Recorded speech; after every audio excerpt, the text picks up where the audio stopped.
নমস্কার বন্ধুরা, আমি দিয়া। কালকে আমাদের পাড়ায় শীতলা পুজো ছিল, তাই কালকের ভিডিওটা আজকে তোমাদের সাথে শেয়ার করছি। মা এখানে ডালা সাজিয়ে নিচ্ছে ঠাকুরের জন্য। আর দেখো আমাদের ঘরে কত ঠাকুর, সব কোথাও না কোথাও দিয়ে এনেছে। মহাকালটা ভাই নিয়ে এসেছিল উজ্জয়ন দিয়ে, আর বড় মাটা নিয়ে এসছে নৈহাটি দিয়ে, আর তারামাটা বাবা কালীঘাট দিয়েই এনেছিল। কিন্তু তারামায়ের চরণ দুটো তারাপীঠ দিয়েই আনা। তারপর মা আর আমি রেডি হয়ে বেরিয়ে গেছি। মা দেখো শাড়ি পরেছে, বলছে তুই ভিডিও করবি, তার জন্য কিন্তু শাড়িটা পরলাম। তারপর দোকান দিয়ে মা যাওয়ার আগে একটু ধূপকাঠি মোমবাতি কিনে নিচ্ছিল। এই দেখো চলে এসেছি। এটা কিন্তু কোনো মন্দির না, পিছনে যে কাকুটা দাঁড়িয়ে আছে এটা ওনার বাড়ি।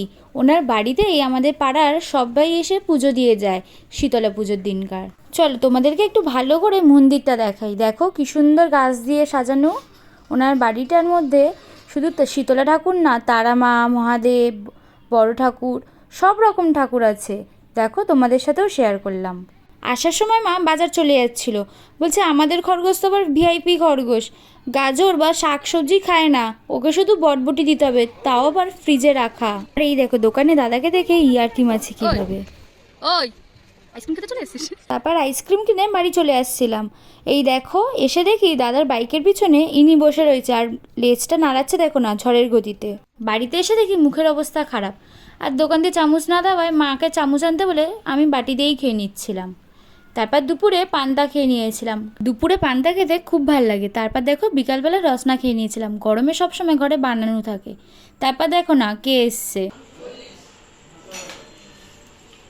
আর স্বভাব দেখো না, যখনই যাবে নিচের ঘরে বেল বাজিয়ে পালাবে। আর এনাকে দেখো খুব টেনশনে পড়ে গেছিল কালকে কেকেআরের খেলা দেখতে গিয়ে, কিন্তু শেষমেশ হেরেই গেছিলাম। আর এই দেখো বাড়ির বাইরে দেখি তখনই বসে আছে।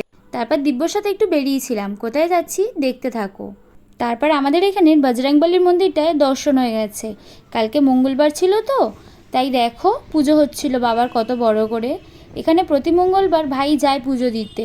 দেখো কথা বলতে বলতে দোকানটাতেও চলে এসেছিলাম। সব কিছু নিরামিষ পাওয়া যায় এখানে, আর খাবারের খুব টেস্ট হয়। আর দেখো খাবার নেওয়া হয়ে গেছে, আর পিছনের ভাইটা হুট করে কি বলছে শোনো। জয় মোহনবাগান একদম দেখতে যাবে একসাথে। চলো তাহলে কথা রইলো, খেলা দেখতে যাবো আর তোমাদের সাথে শেয়ারও করব। আর এইখানে দেখো আসার সময় বজরংবলীর ছবিটা ভালো করে তুলছিলাম, যাওয়ার সময় তুলতে পারিনি বলে। কমেন্টে কিন্তু জয় বজরংবলী লিখে যাবে কিন্তু। তারপর দেখো বাড়িতে এসে চা করে নিচ্ছিলাম। চায়ের সাথে ভেজিটেবিল চপ খেতে খুব ভালো লাগে। দেখো কতগুলো ভেজিটেবিল চপ নিয়ে বসে পড়েছি। রাত্রিবেলাও নিরামিষ ছিল, এর জন্যই দোকান থেকে নিয়ে আসা কচুরি আর ছোলার ডালটা দিয়ে রাত্রিরের খাওয়াটা কমপ্লিট করে নিলাম। আজকের মতন এতটাই। টাটা বন্ধুরা, ভালো থেকো। যাওয়ার আগে চ্যানেলটা অবশ্যই সাবস্ক্রাইব করে যাবে কিন্তু।